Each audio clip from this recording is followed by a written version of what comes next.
Alors, bonjour à tous, bonjour à toutes. Donc, aujourd'hui, on va faire un sujet C1, euh, la compatibilité entre la vérité et le bonheur. Voilà, ça va être un texte philosophique majoritairement. Ensuite, on fera 10 questions par rapport au sujet et voilà. Alors, la question de la compatibilité entre la vérité et le bonheur traverse toute l'histoire de la philosophie. Intuitivement, on pourrait penser que connaître la vérité est une condition essentielle pour mener une vie heureuse, car vivre dans l'illusion semble fragile et trompeur. Pourtant, de nombreux philosophes ont montré que la vérité peut aussi être source de souffrance, de désillusion et de malaise. Dès lors, il est légitime de se demander si la vérité conduit toujours au bonheur ou si, au contraire, certaines illusions sont parfois nécessaires pour être heureux. Dans la philosophie antique, Platon établit un lien fort entre vérité et bien. Dans l'allégorie de la caverne, il montre que les hommes vivent souvent dans l'illusion, prenant des ombres pour la vérité. Celui qui sort de la caverne et découvre la vérité accède à la connaissance du bien. Mais cette découverte est douloureuse. Le prisonnier, libéré, souffre de la lumière et se trouve rejeté par ceux qui restent dans l'ignorance. Chez Platon, la vérité n'apporte donc pas immédiatement le bonheur, mais elle est indispensable à une vie juste et authentique. Le bonheur véritable ne peut être atteint que par la connaissance de la vérité, même si le chemin pour y parvenir est difficile. À l'inverse, Épicure propose une conception plus pragmatique du bonheur. Pour lui, le bonheur consiste principalement dans l'absence de souffrance et dans la tranquillité de l'âme, appelée ataraxie. La vérité n'est précieuse que si elle permet de dissiper des peurs inutiles, comme la crainte des dieux ou de la mort. Ainsi, certaines vérités métaphysiques complexes n'ont pas d'intérêt si elles troublent inutilement l'esprit. Chez Épicure, la vérité est compatible avec le bonheur, à condition qu'elle serve un objectif pratique: libérer l'homme de ses angoisses. Avec la modernité, la question devient plus conflictuelle. Des philosophes comme Schopenhauer soulignent le caractère profondément douloureux de la vérité sur la condition humaine. Selon lui, la vie est marquée par le désir insatisfait, la souffrance et l'ennui. Prendre pleinement conscience de cette réalité rend difficile l'accès au bonheur. Les illusions, notamment artistiques ou religieuses, jouent alors un rôle apaisant. Elles permettent à l'homme d'échapper temporairement à la dureté du réel. Dans cette perspective, la vérité semble incompatible avec le bonheur, ou du moins avec un bonheur durable. Nietzsche radicalise encore cette critique. Il remet en question la valeur absolue de la vérité et affirme que les illusions sont parfois nécessaires à la vie.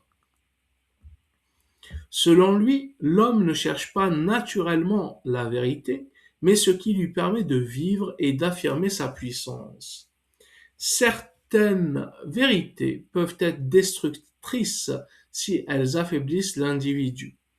Nietzsche considère ainsi que le bonheur n'est pas lié à la vérité objective, mais à la capacité de créer des valeurs et des interprétations qui donnent un sens à l'existence.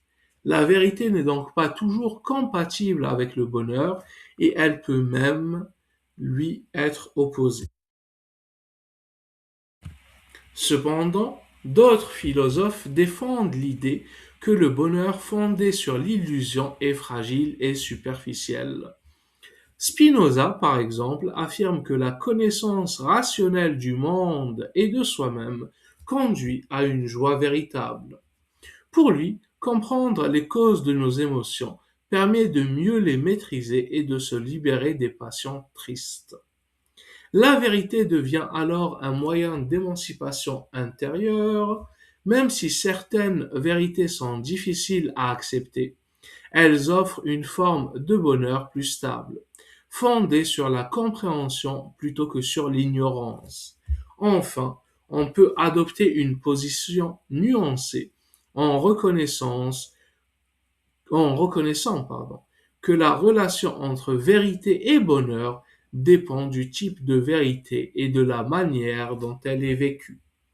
Certaines vérités brutales, révélées sans préparation, peuvent provoquer une grande souffrance. Cependant, une vie entièrement construite sur le mensonge risque de s'effondrer à tout moment. Le bonheur fondé sur l'illusion est souvent précaire, tandis que celui qui s'appuie sur la vérité demande un effort, une maturité et une acceptation du réel. En conclusion, la vérité n'est pas toujours immédiatement compatible avec le bonheur. De nombreux philosophes ont montré qu'elle peut être douloureuse et déstabilisante. Toutefois, si elle est intégrée progressivement et comprise comme un moyen de liberté intérieure, elle peut conduire à une forme de bonheur plus profonde et plus durable. Ainsi, la question n'est peut-être pas de savoir s'il faut choisir entre vérité et bonheur, mais quel type de bonheur nous souhaitons. Un bonheur illusoire et fragile ou un bonheur lucide et exigeant. Alors maintenant, on va passer aux questions. La recherche de la vérité est-elle une nécessité morale, même lorsqu'elle met en danger le bonheur individuel? Alors, bon, je vais dire de mauvais mots, hein, je vais être un peu brutal, mais moi je pense que il n'y a pas de morale dans le bonheur. Euh, si on cherche à être heureux, il faut accepter de tout sacrifier pour son bonheur. Et sacrifier sa morale, c'est aussi un moyen d'être heureux. Après, je vois tout de suite des personnes qui vont me dire, oui, mais qu'est-ce que tu racontes? Sacrifier la morale, je sais pas quoi. Oui, oui. Il y a pas, si on fait quelque chose de bien et que ça va à l'encontre de notre bonheur, vaut mieux sacrifier la morale et être heureux, hein, parce que c'est pas un but simple que d'être heureux. C'est pas quelque chose qu'on va faire du jour au lendemain et voilà. Ça demande beaucoup d'efforts et se mettre des limites en plus de faire des efforts, c'est jamais bon. Voilà. Ça rend les choses beaucoup plus difficiles. Peut-on considérer l'illusion comme une condition légitime du bonheur humain? Euh, non, non. Par contre, moi, je suis pas d'accord avec ça. Je comprends que dans le texte, ils ont dit oui, à la fin, quel genre de bonheur est-ce qu'on veut? Un bonheur euh, fragile ou un bonheur qui dure longtemps? Bon, en même temps, est-ce que voilà, je suis d'accord avec ça. Est-ce que un bonheur qui peut être brisé à tout moment, qui peut se dissiper à tout moment, est un vrai bonheur? Voilà. Je pense pas que ce soit le cas parce qu'il y a trop de risques. Euh, donc, je pense pas que l'illusion soit une cause légitime du bonheur. Le bonheur fondé sur l'ignorance peut-il être aussi valable qu'un bonheur fondé sur la vérité? Mhm. Alors, le bonheur fondé sur l'ignorance. J'ai envie de dire non. C'est la même chose que l'illusion ou se mentir à soi-même, parce que si on fait exprès d'ignorer quelque chose qui peut nous faire du mal ou qui peut stopper notre état de bonheur, voilà, c'est comme c'est laisser une bombe à retardement dans son jardin. À tout moment, ça peut exploser.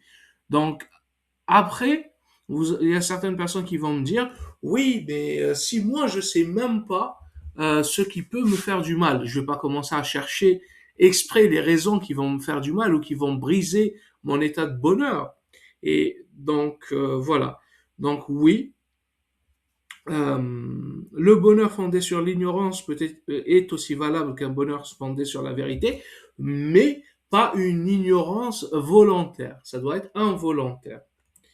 Alors, la vérité est-elle une valeur en soi ou seulement en fonction de ses effets sur l'individu?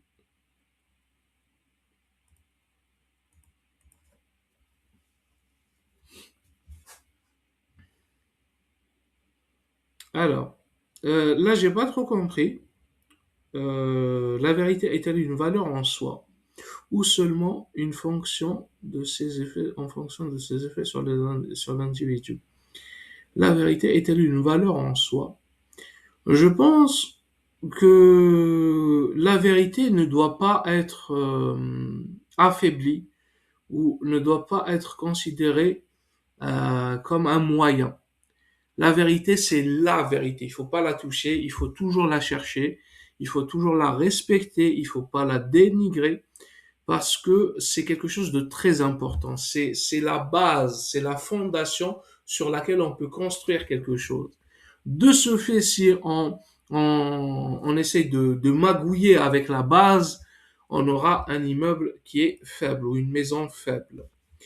Alors, la lucidité conduit-elle nécessairement à une forme de pessimisme? Alors, je pense que la majorité des gens vont pas être d'accord avec moi, mais non. Hein.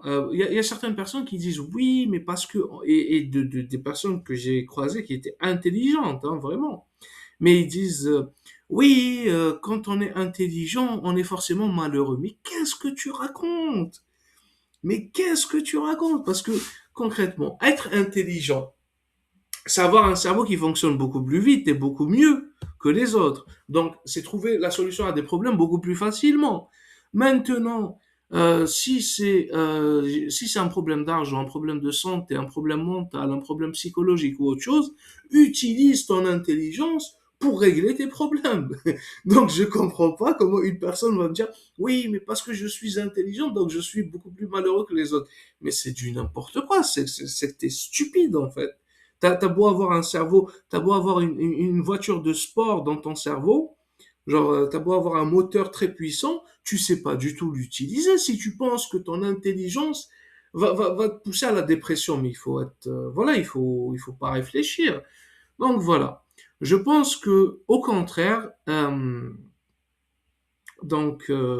lucidité conduit euh, au contraire au bonheur, parce que il y a la lucidité qui dit oui, il me reste encore, je sais pas, euh, presque, par exemple, quelqu'un il va être heureux que s'il atteint 1 million de dollars. La personne lucide, elle va se dire oui, il me reste encore, par exemple, il a 100 dollars dans son compte en banque. Oui, il me reste encore euh, 9 millions, 900 000, 999, 900 999, 900 dollars à gagner. Mais une autre personne lucide, tout aussi lucide, elle va se dire, bon, je suis intelligent ou intelligente, je suis jeune, j'ai des idées, je suis dans, je sais pas, après ça dépend des conditions, mais je suis dans un pays où ça marche, il y a ci qui marche, il y a ça qui marche. Donc voilà, la lucidité, ça dépend comment on l'utilise, hein. Pour dire oui, que des mauvaises choses, mettre que des mauvaises choses dans son esprit, après dire être déprimé, ça c'est de la stupidité, c'est pas de la lucidité. Voilà. Alors, faut-il parfois préférer le mensonge à la vérité pour préserver l'équilibre psychologique d'une personne? Alors, je pense que dans certains cas, oui, parce que pour des personnes qui sont vraiment dans des situations, de très mauvaises situations, il faut bien évidemment préserver leur équilibre psychologique. Parce que si une personne, elle est extrêmement stressée, on arrive, on lui annonce une très mauvaise nouvelle, elle risque de commettre l'irréparable, n'est-ce pas? Et voilà, donc il faut respecter l'état mental de la personne. Après, il faut toujours dire la vérité, je pense. Si la personne n'est pas très stressée ou s'il n'y a pas de risque, il vaut mieux lui dire la vérité, comme ça, quand elle va se reconstruire, parce qu'on se détruit mentalement et on se reconstruit ensuite, comme ça, quand elle va se reconstruire, elle va bien se reconstruire, tout simplement. Alors, on continue. En quoi la vérité peut-elle être à la fois libératrice et source de souffrance? Libératrice et source de souffrance. Donc, la vérité, elle va être libératrice quand on est dans le faux. Par exemple, une personne, supposons une personne, son visage, il ressemble à un croquis de Da Vinci, hein, c'est-à-dire avec le nombre d'or bien proportionné, etc. Mais mentalement, elle est timide ou elle n'a pas confiance en elle, etc. Si, en voyant que son visage adhère est le plus proche du nombre d'or ou qu'elle est jugée comme attirante physiquement par n'importe quel être humain, on va dire que la vérité va être libératrice. Voilà. Maintenant, elle peut aussi être une source de souffrance, pas pour la personne qui est beau gosse, hein, mais pour la personne qui, par exemple, une personne qui a des remords quant à une action qu'elle a faite. Elle va se dire oui, j'aurais dû faire mieux, j'aurais dû faire ci ou j'aurais pas dû faire ça, etc. Ça va être une source de souffrance parce que la vérité, elle va te dire oui, effectivement, tu aurais dû faire ça. Bon, pas exactement parce que l'être humain a tendance à s'auto-saboter. Donc, la vérité, elle va pas vraiment te dire tu aurais dû faire ça, elle va te dire ça dépend. Supposons que tu es dans par exemple, la personne, ça dépend des conditions. Si c'est un acte prémédité où la personne aurait dû a prévu de faire le mal depuis je sais pas combien de temps et elle a continué et elle a fait le mal et ensuite elle éprouve des remords. Bon, éprouver des remords, c'est une bonne chose. Et en passant, il faut pas trop éprouver de remords ou trop écouter ses remords parce que ça risque de causer des problèmes. Il faut se dire, ok, j'ai fait une erreur, très bien, il n'y a pas de souci, et je passe à autre chose. J'essaie de pas répéter mes erreurs et c'est la meilleure chose à faire. Parce que se dire, oui, j'aurais dû faire ci, j'aurais dû faire ça, patati patata, ça c'est une très mauvaise idée, je pense. Maintenant, qu'est-ce que je voulais dire d'autre? L'être humain, il a tendance à se rabaisser, à se taper dessus, parce qu'il a un côté masochiste, et de ce fait, euh, si c'est pas prémédité, si c'est pas volontaire, majoritairement, t'aurais pu rien faire. Parce que c'est pas volontaire, c'est pas fait exprès, et peut-être que mentalement, majoritairement, mentalement, la personne, c'est pas la même personne hein, qui était il y a 1 an ou 2 ans, ou un mois, une semaine, qui a fait l'erreur et la personne qui prend conscience qu'elle a fait une erreur. Donc voilà. Tout ça pour dire, euh, oui, la vérité peut être à la fois libératrice et source de souffrance. Le bonheur durable est-il compatible avec une vision lucide et désenchantée du monde? Mais bien évidemment. Mais si tu veux construire quelque chose, si tu veux construire une fondation, est-ce que tu l'as construite sur un immeuble? Est-ce que tu le construis avec des fondations de mauvaises fondations? Donc il faut être désenchanté, il faut être lucide, il faut se dire voilà comment les choses se passent et si ça se passe comme ça, bien évidemment. Après il y a certaines personnes ils vont dire désenchanté, oui, par exemple tout le monde est méchant, tout le monde est ci, tout le monde est ça. Est-ce que c'est vraiment le cas maintenant? Si tu dis que tout le monde c'est des sadiques ou c'est de mauvaises personnes, est-ce que c'est vraiment le cas? Est-ce qu'il y a pas des gens qui donnent à d'autres gens, il y a des gens qui aident d'autres gens, il y a des gens qui se sacrifient pour les autres. Donc, est-ce que tout le monde est vraiment méchant? Non. Donc, il faut être réfléchi. Mais est-ce qu'il faut dire, ok, donc je suis un être humain, je sais que chacun peut faire du mal, chaque être humain peut faire du mal, et de ce fait, je me méfie et je me protège. Euh, des autres, voilà, ça c'est une vision désenchantée pour moi. Parce que je sais que les autres peuvent me faire du mal et que la trahison peut se passer. Mais Pas forcément, voilà. En tout cas, le bonheur durable est-il compatible avec... Oui, donc oui. Les sociétés ont-elles besoin de mythes ou d'illusions collectives pour garantir le bonheur social?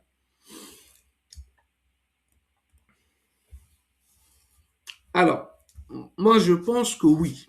Maintenant, on va me dire, ouais, qu'est-ce que tu racontes? Le bonheur doit être construit sur de bonnes fondations, sur la lucidité, etc. Oui, mais ça va pas être tout le monde qui va y arriver. C'est pas tout le monde qui va faire le bonheur. Il y a des gens, il y a des gens dans la société, c'est des sadiques. Il y a des gens dehors dans la rue, ils attrapent des chats et voilà, ils font de mauvaises choses. Ils torturent les animaux. Il y a des gens, il te connaît depuis 10 ans, il va te trahir, mais il en a rien à faire. Ça fait 10 ans qu'il se moque de toi et qu'il se fout de ta gueule. Et voilà. Donc, il y a des gens, voilà, il vaut mieux s'écarter, on va dire. De ce fait, est-ce que si ces personnes tombent dans l'illusion créée par la société, est-ce que c'est une mauvaise chose? Voilà, hein. Est-ce que c'est une mauvaise chose? Parce que lui, il va chercher la richesse, il va chercher je sais pas quoi, il va continuer à être malheureux. Mais toi, d'un autre côté, tu as une certaine sagesse. Et voilà. Après, la sagesse, comment ça s'obtient, etc. Et comment, est-ce que tu mérites d'avoir cette sagesse? C'est une autre question. Mais personnellement, moi, de ce que j'ai vu, il y a des gens, voilà. Hein, si quand ils continuent de tourner en rond, moi je n'ai rien à faire. Hein, voilà. Donc, les sociétés ont-elles besoin de mythes ou d'illusions collectives pour garantir le bonheur social? Pour garantir la paix sociale, j'ai envie de dire. Parce que si tu lui dis le bonheur c'est de faire ce que tu veux, ou le bonheur c'est d'être libre à 100%, ou je sais pas quoi, une forme extrême de bonheur, où on respecte pas les lois. Je vois 10 000 des millions de psychopathes qui vont commencer à faire n'importe quoi. Donc, est-ce qu'il faut est-ce qu'il faut pour garantir la paix sociale une espèce d'illusion collective? Je pense que oui, et tant mieux. Hein. Après, si c'est voilà, c'est franchement, je pense que oui. La connaissance de soi en tant que vérité intérieure est-elle un obstacle ou un chemin vers le bonheur? Bien évidemment que c'est un chemin vers le bonheur. Qui c'est qui a dit que c'est un obstacle? Parce que le bonheur, il peut être qualifié avec deux sources, externes et internes. Externe, ça va être physique, matériel, etc. Et interne, ça va être le contrôle de soi, la sagesse, l'éducation, les valeurs. Il y a plein de choses qui rentrent en compte. Par exemple, si une personne elle a été élevée, je me rappelle, il y a des moines qui peuvent méditer, qui ont atteint un certain niveau de conscience, ou si on leur donne 1 million de dollars et une pomme, ils vont plutôt prendre la pomme parce ils peuvent la bouffer, et voilà, ou ils ont le même, pardon, c'est pas, ils ont le même niveau de satisfaction par rapport aux deux. De ce fait, je pense que ce genre de personne atteindra beaucoup plus facilement le bonheur ou atteindra beaucoup plus facilement sa propre vision du bonheur que, par exemple, une personne qui vit en ville et qui a besoin d'un logement, qui veut faire attention à ses enfants, qui veut faire attention, qui doit payer pour plein de choses. Voilà. Très bien, donc je pense que ça va être la fin. Je vous souhaite tous une agréable journée, une agréable soirée.